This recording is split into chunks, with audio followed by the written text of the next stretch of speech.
बच्चों, आज के क्लास में हम लोग जो प्रीवियस क्लास में पढ़े हुए चीज़ हैं, जैसे आर्थो, मेटा, पैरा का जो कॉन्सेप्ट लिया था, उस आर्थो, मेटा, पैरा के कॉन्सेप्ट का आज हमको आवश्यकता पड़ेगा। और हम लोग हेलो एरिन की केमिकल रिएक्टिविटी को देखेंगे कि हेलो एरिन कब ज़्यादा केमिकल रिएक्टिव होगा, किस कंडीशन में होगा। तो इसको देखने के लिए आप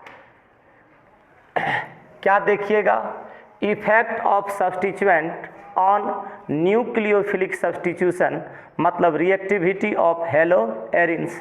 तो हमको अभी क्या देखना है, हमको देखना है हेलो एरिन की सक्रियता, हेलो एरिन की सक्रियता देखना है, रिएक्टिविटी ऑफ हेलो एरिन देखना है कि कोई हेलो एरिन किस कंडीशन में ज़्यादा रिएक्टिव होगा। इसका मतलब नाभिक स्नेही प्रतिस्थापक पर हम लोगों को किसी प्रतिस्थापक के इफ़ेक्ट को देखना है कि उस पर क्या इफ़ेक्ट पड़ता है। तो देखिए, आप गौर से पहले इसको समझें। पहले तो आप एक ये पॉइंट जान लीजिए कि इलेक्ट्रॉन विथ ड्राइंग ग्रुप को देखना, electron with drawing group. Electron with drawing group में आपको कुछ एग्जाम्पल याद रखना है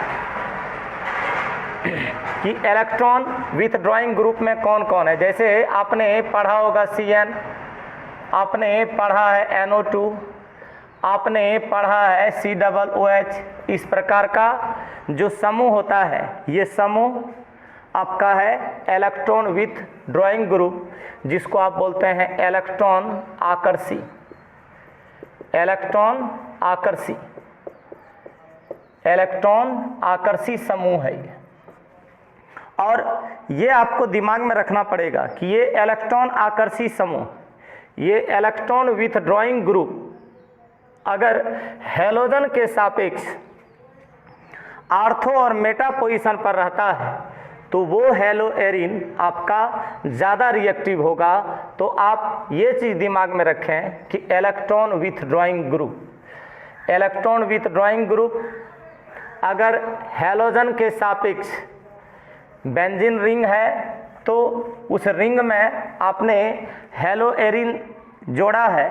देखिए, ये आपका सपोज ये बेंजीन रिंग, सपोज ये बेंजीन रिंग और इसमें ये हैलोजन परमाणु, गौर से देखना है, ये हैलोजन परमाणु, इस हैलोजन परमाणु के रिस्पेक्ट में, इस हैलोजन परमाणु के सापेक्ष में अगर ये मान लीजिए हैलोजन परमाणु है तो ये 1 हुआ, इसके सापेक्ष, इसके रिस्पेक्ट, ये अगर हम यहाँ पर हैलोजन परमाणु हुआ। और गौर से यहाँ पर आप देखिए, गौर से यहाँ पर देखिए, इसके रिस्पेक्ट में, इसके रिस्पेक्ट में, अब ये हैलोजन परमाणु है, इसके रिस्पेक्ट में अगर यहाँ पर अभी जो आपने तुरंत देखा इलेक्ट्रॉन विथ ड्राइंग ग्रुप, अगर ये आर्थो पोजीशन पर रहे, यहीं पर आप देखिए, ये हो गया आर्थो, 1 और 2 आर्थो, 1 और 2 आर्थो। हैलोजन के सापेक्ष ये हैलोजन अगर है, यहाँ से भी काउंट करते, और अगर मान लीजिए कि यहाँ पर आपका रहता इलेक्ट्रॉन विथ ड्राइंग ग्रुप, तो यहाँ पर अगर 1 और 2 पर इलेक्ट्रॉन विथ ड्राइंग ग्रुप रहता, फिर आप 1 और 4 पर लेकर के देखिए, इसी के कंपैरिजन में आप लेकर के देखिए। देखिए, ये आपका बेंजीन रिंग है और इस बेंजीन रिंग में ये हैलोजन हुआ। अगर ये एक पोजीशन पर है तो 2, 3, 4, यहाँ पर अगर कोई इलेक्ट्रॉन विथ ड्राइंग ग्रुप, मेरे कहने का क्या मतलब है, मेरे कहने का मतलब है इस हैलोजन के सापेक्ष अगर कोई इलेक्ट्रॉन आकर्षी समूह, अगर कोई इलेक्ट्रॉन आकर्षी समूह आपका आर्थो पोजीशन पर, आपको पता है 1 2 आर्थो, प्रीवियस क्लास में बार बार ये चीज चला है, और 1 और 4 आपका क्या होता है, पैरा। तो इस हैलोजन के सापेक्ष, एक्स हैलोजन हो गया, इस हैलोजन के सापेक्ष यदि कोई इलेक्ट्रॉन आकर्षी समूह, यदि कोई इलेक्ट्रॉन विथड्रॉइंग ग्रुप आर्थो और पैरा पोजीशन पर हो, तो वो जो आपका हेलो एरिन होता है वो ज़्यादा रिएक्टिव होता है, वो ज़्यादा रिएक्टिव होता है। दूसरा बात, और ये हैलोजन के सापेक्ष, अब थोड़ा सा गौर कीजिए, हैलोजन को ही रेस्पेक्ट ले रहे हैं चूंकि हेलो एरिन चैप्टर पढ़ रहे हैं। अब इस हैलोजन के सापेक्ष अगर इसका संख्या बढ़ने लगे, इलेक्ट्रॉन विथड्रॉइंग ग्रुप का संख्या बढ़ने लगे, 1 2 पर रहे, या कहीं कहा जाए कि 1 3 पर रहता तो क्या होता, मेटा, 1 4 पर रहे, और ऐसा हो कि इसकी संख्या आपका 1 2 और मान लीजिए कि यहाँ पर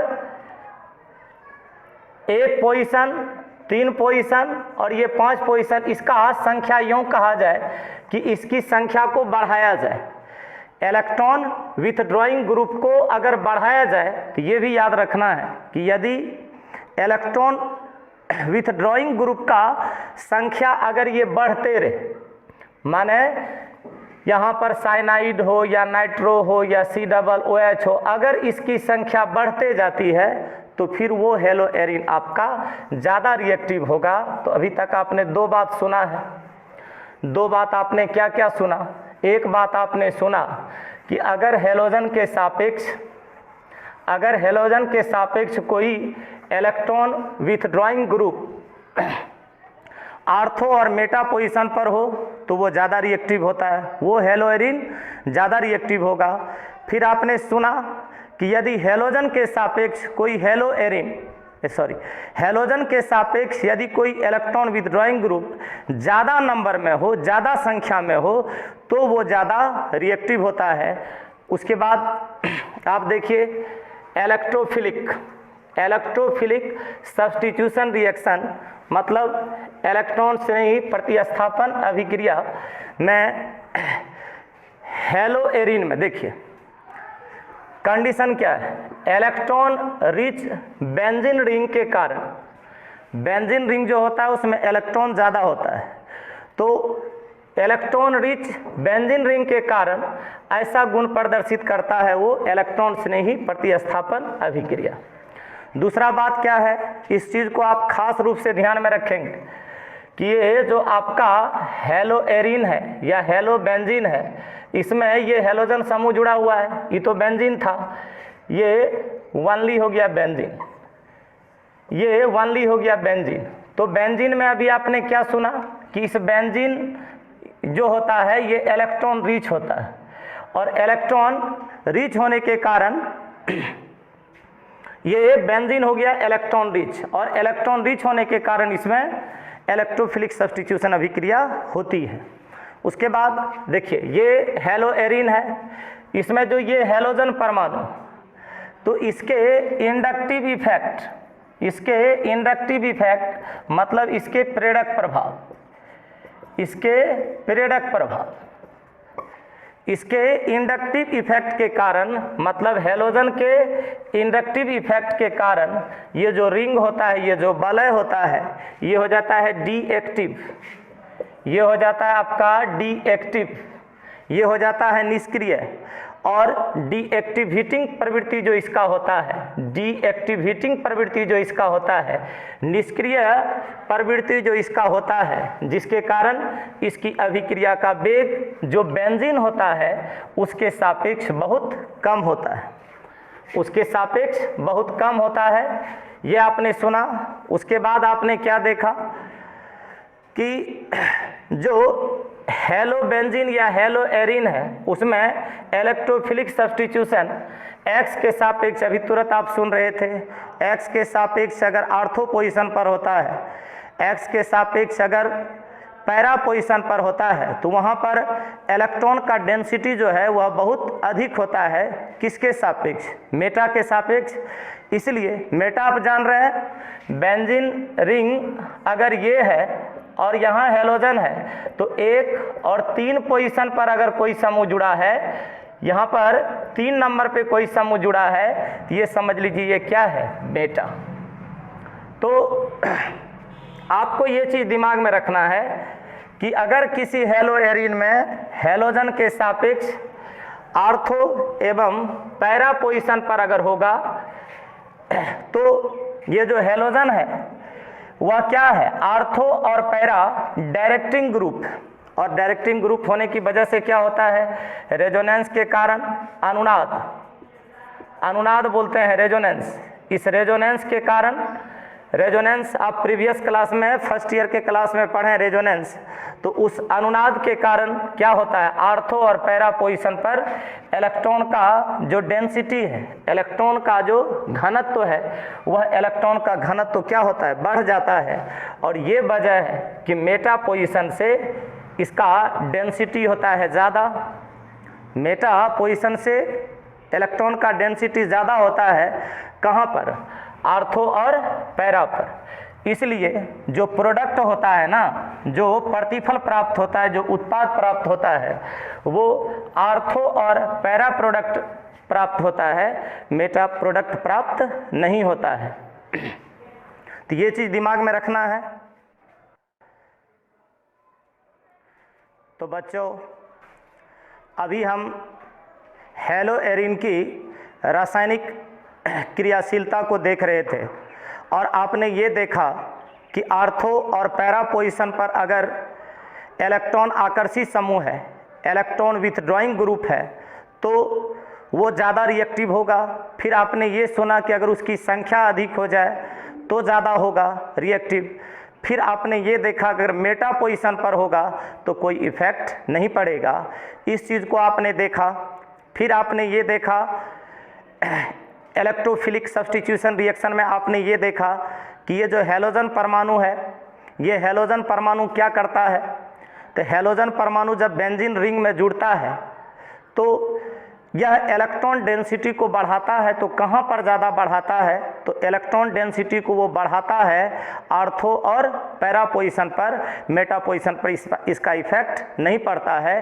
कहने का सेंस ये है कि अगर आर्थो और पैरा पोजीशन पर कोई समूह जुड़ता है तो वो ज़्यादा रिएक्टिव हो जाएगा हेलो एरीन, और मेटा पर रहेगा तो कम। ये वजह था कि आर्थो और पैरा वाले प्रोडक्ट आपको ज़्यादा प्राप्त होते हैं और जो ये मेटा वाले हैं ये माइनर होते हैं, ये कम प्राप्त होते हैं। तो देखा जाए यहाँ पर, फिर इसके कुछ एग्जाम्पल को देखते हैं। अब इसके कुछ उदाहरण को देखते हैं। तो उदाहरण देखा जाए, देखिए अनाद्र फेरिक क्लोराइड, ये सब एग्जाम्पल आप निश्चित रूप से दिमाग में रखें। अनाद्र फेरिक क्लोराइड की उपस्थिति में क्लोरोबेंजीन क्लोरीन से अभिक्रिया करेगा। और देखिए 1 और 4 आपको पता है पैरा, और 1 और 2 आपको पता है आर्थो। तो आर्थो वाला ये माइनर प्रोडक्ट प्राप्त होगा और 1 और 4 वाला जो है ये मेजर प्रोडक्ट प्राप्त होगा। तो ये चीज़ आप जरूर दिमाग में रखेंगे कि अनाद्र, देखिए अनाद्र फेरिक क्लोराइड की उपस्थिति, तो आपको क्या सिखाया गया था कि जिसकी उपस्थिति रहेगा उसको आप तीर चिन्ह के ऊपर या नीचे दीजिएगा। क्लोरोबेंजीन आपने कल भी पढ़ा है, क्लोरोबेंजीन, तो क्लोरोबेंजीन बेंजीन रिंग में आप क्या जोड़ दीजिएगा, क्लोरीन, और क्लोरीन से अभिक्रिया करवाइएगा तो आपको अभी मिश्रण प्राप्त होगा।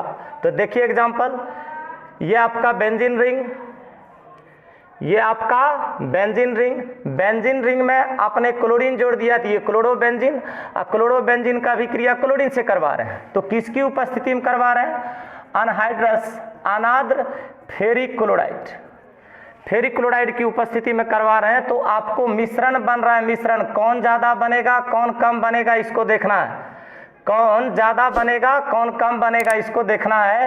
लेकिन आपको प्राप्त होता है मिश्रण, आपको प्राप्त होता है मिश्रण। तो क्या क्या मिश्रण प्राप्त होता है, तो आपने 1 पढ़ा 1 और 1 पढ़ा 4। थोड़ा सा गौर से देखिए, 4 नंबर पर जुड़ेगा Cl, 1 2 3 4, ये हो गया पैरा। ये मेजर प्रोडक्ट होगा, ये ज़्यादा प्राप्त होगा, ये अधिक परिमाण में प्राप्त होगा, और यहाँ जो आपको प्राप्त होगा ये आपका रहा 1 नंबर और ये आपका रहा 2 नंबर। तो ये हो गया डाई, ये भी हुआ डाई, ये हुआ 1,4 और ये है 1,2, ये है 1,2। तो ये वाला जो होगा ये आर्थो है, ये हो जाएगा माइनर, ये हो जाएगा माइनर। तो इस अभिक्रिया को कहते क्या है? इस अभिक्रिया का नाम है क्लोरीनीकरण। इस अभिक्रिया को आप क्या कहते हैं? क्लोरीनीकरण, क्लोरीनेशन। इस अभिक्रिया को आप क्या नाम देते हैं? इस अभिक्रिया को नाम देते हैं आप क्लोरीनेशन। ये हो गया क्लोरीनेशन। तो यहाँ पर जो मेजर प्रोडक्ट हुआ, जो ज़्यादा परिमाण में प्राप्त हुआ, वह हो गया पैरा वाला, और जो कम पोजीशन, कम मात्रा में प्राप्त हुआ, वह हो गया आपका आर्थो वाला। तो यहाँ पर क्लोरोबेंजीन का आपने रिएक्शन करवाया क्लोरीन के साथ अनाद्र फेरिक क्लोराइड की उपस्थिति में, तो आपको मिश्रण प्राप्त हुआ पैरा और आर्थो का, जिसमें पैरा का जो परिमाण है वो ज़्यादा है, मात्रा ज़्यादा है, और आर्थो का परिमाण कम है। अब देखिएगा आप सल्फोनेशन या नाइट्रोकरण, ये नाइट्रेशन देखिएगा। तो नाइट्रेशन में, नाइट्रोकरण में आप क्या देखिएगा? इसमें आप क्या देखिएगा? नाइट्रिक अम्ल और सांद्र सल्फ्यूरिक अम्ल के मिश्रण से अभिक्रिया करवाया जाएगा क्लोरोबेंजीन का, मतलब रिएक्शन सेम, रिएक्शन सेम है, सिर्फ जो है ना आपका रिएक्टेंट बदलेगा और जो प्रोडक्ट है वो भी आपका अलग आएगा। तो देखिए नाइट्रेशन में क्या होगा, नाइट्रोकरण में क्या होगा? तो देखिए ये बनाइए आप बेंजीन रिंग, ये बनाइए आप बेंजीन रिंग, रिएक्शन एक ही जैसा होता है, सब रिएक्शन एक ही जैसा होगा। ये आपका बेंजीन रिंग में क्लोरीन जोड़ दीजिए, यह हो गया आपका क्लोरोबेंजीन। इसका आप अभिक्रिया करवाइए नाइट्रिक अम्ल और सांद्र सल्फ्यूरिक अम्ल के मिश्रण से, दोनों कौंक सांद्र सल्फ्यूरिक अम्ल के मिश्रण से, दोनों कौंक, दोनों सांद्र है। तो क्या होगा? फिर मिश्रण प्राप्त होगा। तो मिश्रण जो आपको फिर प्राप्त होगा, तो मिश्रण कैसा बनेगा? तो ये आपको गौर करना है कि मिश्रण कैसा बनेगा। देखिए 1 नंबर पे क्लोरीन आ गया और ये आपका यहाँ पर NO2, ये इससे समूह क्या आ जाएगा? NO2। तो देखिए 1 नंबर और 2 नंबर, ये क्या हो गया? आर्थो, ये हो गया आर्थो। और आपको क्या प्राप्त होगा? और आपको प्राप्त होगा पैरा, और आपको प्राप्त होगा पैरा। तो ये और कहाँ दे दीजिए? 4। तो आपको हर एक कंडीशन में ये याद रखना है कि जो पैरा प्रोडक्ट होगा ये आपको ज़्यादा अमाउंट में प्राप्त होगा, और ये जो आर्थो होगा ये थोड़ा कम परिमाण में प्राप्त होगा, लेकिन मुख्य प्रतिफल यही प्राप्त होगा।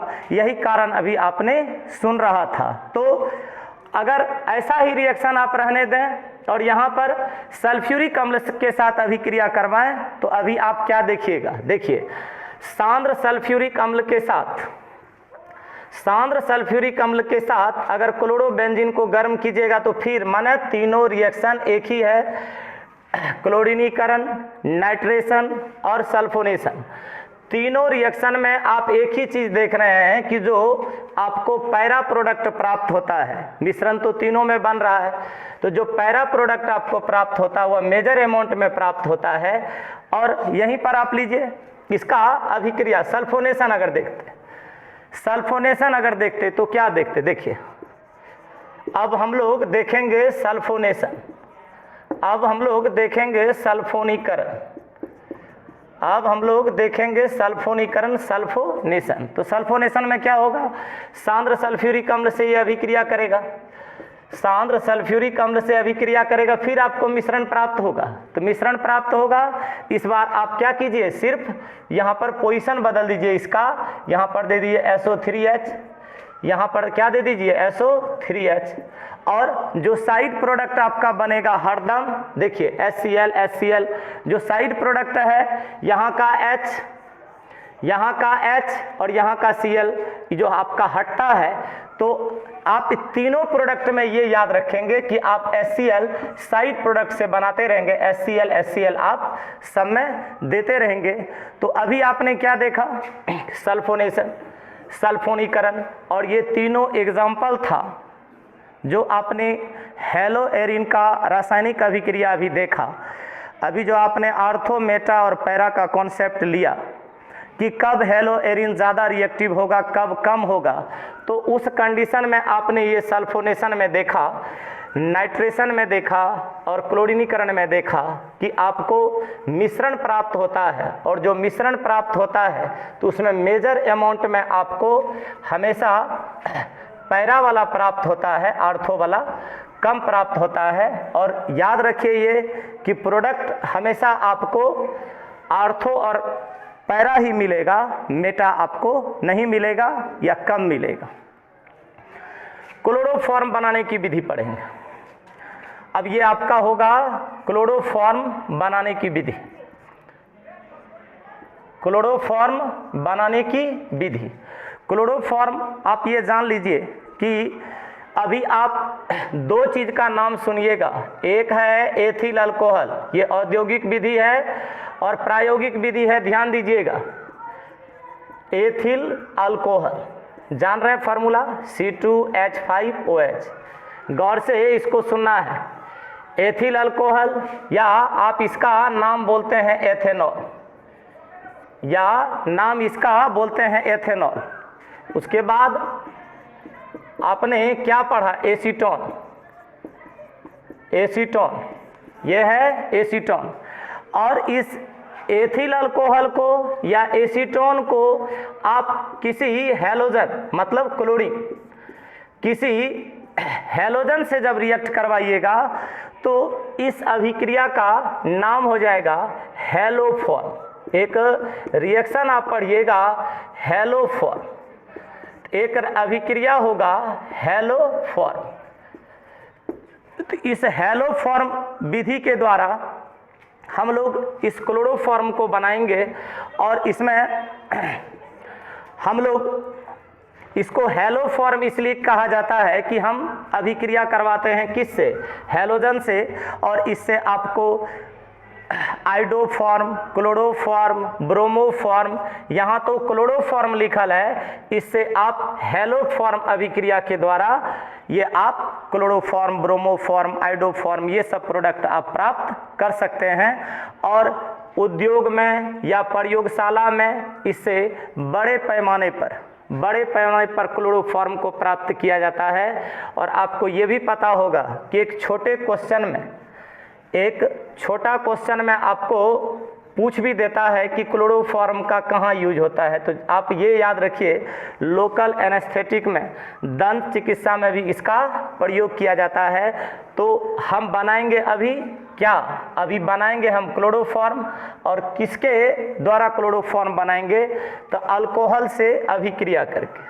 और ये अभिक्रिया आपका 3 स्टेप में होगा, ये अभिक्रिया आपका 3 चरण में होगा, 3 स्टेप में। तो कौन कौन सा स्टेप है, तो पहला स्टेप है ऑक्सीकरण, पहला स्टेप है ऑक्सीकरण। ऑक्सीकरण जिसको आप क्या बोलते हैं, ऑक्सीडेशन, जिसको आप क्या बोलते हैं, ऑक्सीडेशन, ऑक्सीकरण। इसमें 3 स्टेप में आप कीजिएगा क्लोरोफॉर्म को प्राप्त। और फर्स्ट आपका क्या है, ऑक्सीडेशन। इसमें आप देखिए क्या कीजिएगा, और ये जो रिएक्शन अभी आप देखिएगा एक स्टेप के बाद, ये आपको कई एक जगह काम देगा, इसलिए इस रिएक्शन को ढंग से पढ़ लेना है। इसमें क्या होता है, देखिए ऑक्सीडेशन में क्या होगा, पहले तो आप विरंजक चूर्ण से प्राप्त क्लोरीन का पहले आप प्राप्तिकरण कीजिए।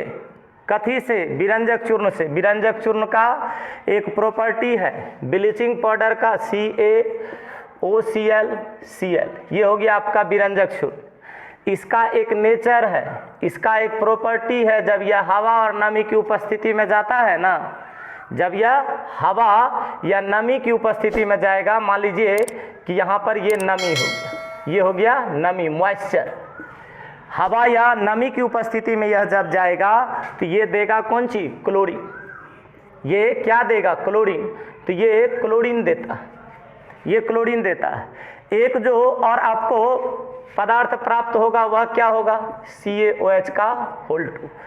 ये आपका क्लोरीन आपने प्राप्त कर लिया, और क्लोरीन आपने प्राप्त कर लिया किस चीज से, क्लोरीन आपने प्राप्त कर लिया ब्लीचिंग पाउडर से।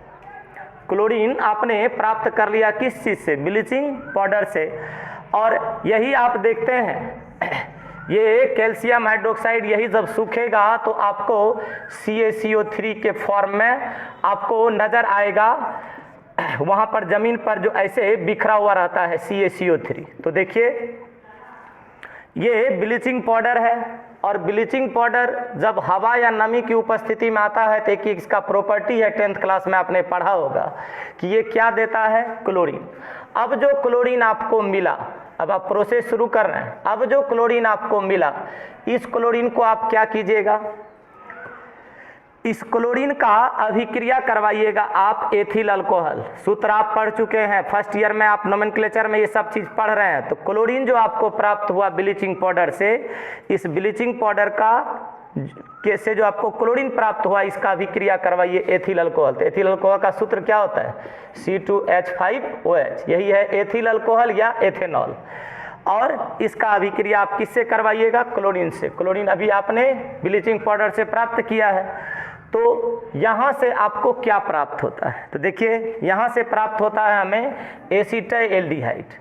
एसीटाइल्डिहाइड भी आपने पढ़ा है, इसलिए आपको बार बार कहा जाता है कि जो छोटा नाम आपके लिए शुरू किया गया है 10th, 11th और 12th के लिए, उस नाम को आप निश्चित रूप से पढ़ें, ताकि आपको यहाँ पर इसका नाम पढ़ने में या आपको इसका रिएक्शन लिखने में दिक्कत ना हो।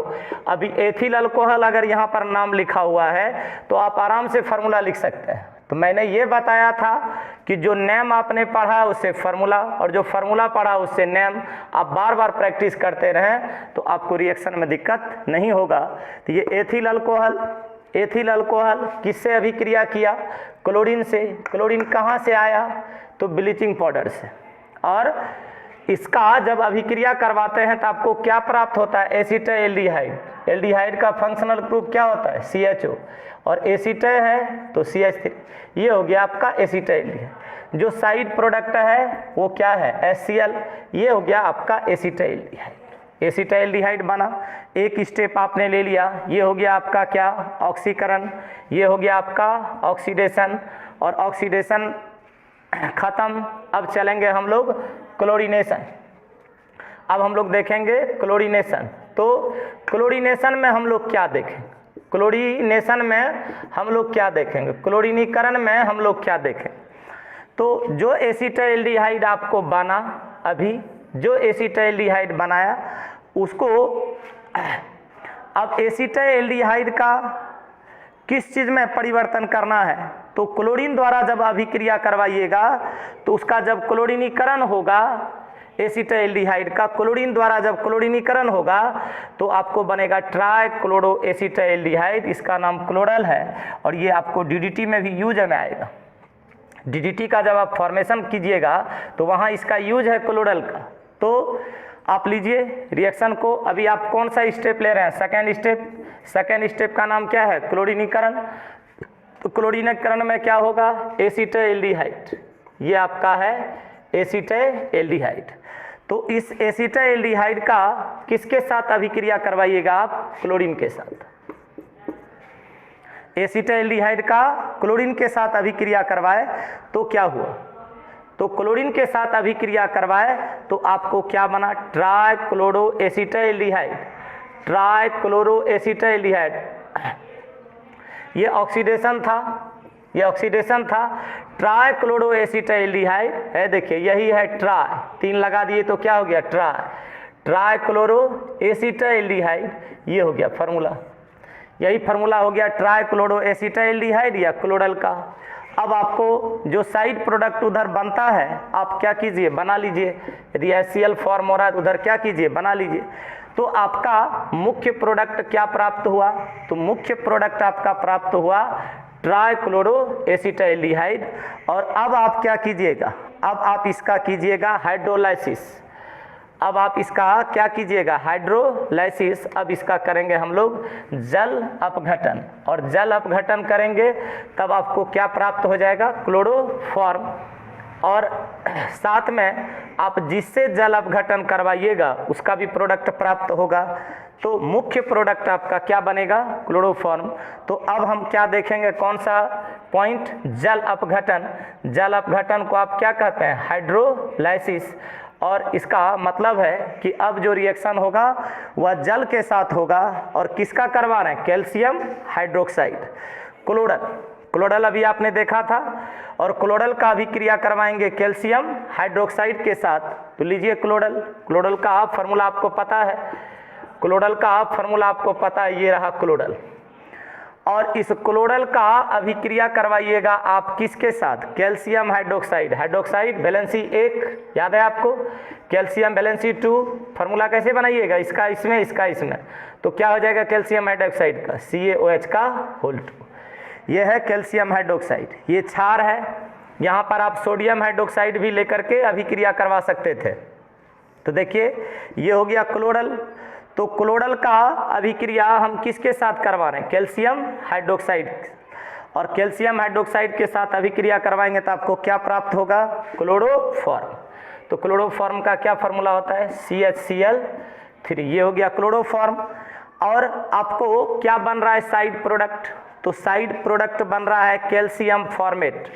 तो फॉर्मेट आपको पता है HCOO, ये क्या है, फॉर्मेट। अब कैल्शियम है, इसका वैलेंसी 1, नीचे ए लिखते हैं ताकि आपको स्पष्ट दिखे। ये आपका है फॉर्मेट, वैलेंसी 1। कैल्शियम का Ca, वैलेंसी 2। फार्मूला बनाने में आप क्या करते हैं, फार्मूला बनाने में इसके वैलेंसी को इस पे, इसके वैलेंसी को इस पे, इसका 2 इधर पड़ जाएगा, इसका 1 नहीं लिखेंगे। ये हो गया आपका कैल्शियम फॉर्मेट। तो आपको यहाँ से क्या प्राप्त हो जाता है, आपको प्राप्त हो जाता है क्लोरोफॉर्म। और क्या प्राप्त हो गया, कैल्शियम फॉर्मेट।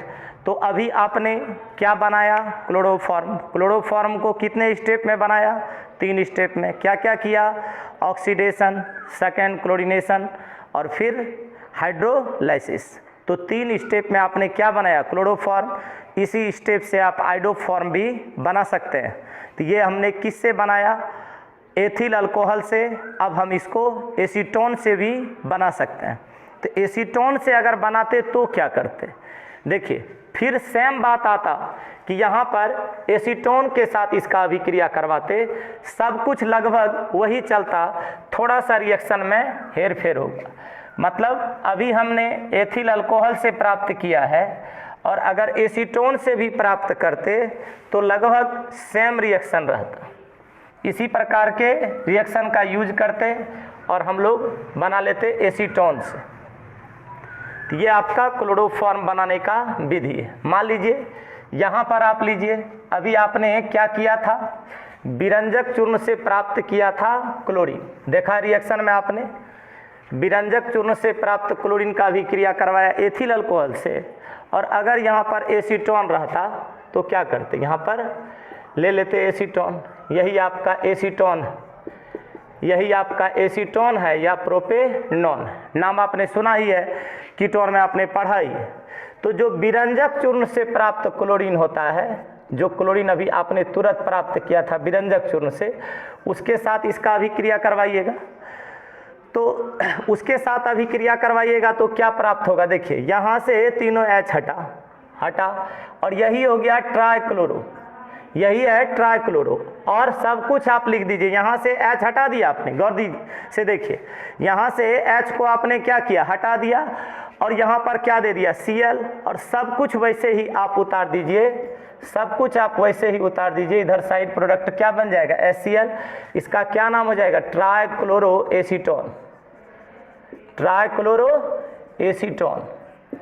ये आपका हो गया ट्राइक्लोरो एसीटोन। तो ट्राइक्लोरो एसीटोन आपने कैसे प्राप्त किया, एसीटोन के साथ अभिक्रिया करवाया किसके, क्लोरीन से। तो क्लोरीन कहाँ से प्राप्त हुआ, विरंजक चूर्ण से जो क्लोरीन प्राप्त हुआ था वही। अब ये जो आपका ट्राइक्लोरो एसीटोन, जो आपका ट्राइक्लोरो एसीटोन है, अगर इस ट्राइक्लोरो एसीटोन का आप क्या करवा देते हैं, जल अपघटन, ट्राइक्लोरो एसीटोन का अगर आप जल अपघटन करवा देते हैं, तभी तुरंत आपने सुना है, अभी तुरंत आपने सुना है, तो इसको ये ट्राइक्लोरो एसीटोन, ये है ट्राइक्लोरो एसीटोन, जल अपघटन अगर मान लीजिए कि कैल्शियम हाइड्रोक्साइड के साथ आपने करवाया, जल अपघटन अगर आपने हाइड्रोलाइसिस अगर आपने कैल्शियम हाइड्रोक्साइड के साथ करवाया, तो ये चीज़ तो तय है कि यहाँ पर आपको क्या प्राप्त हो जाएगा, क्लोरोफॉर्म।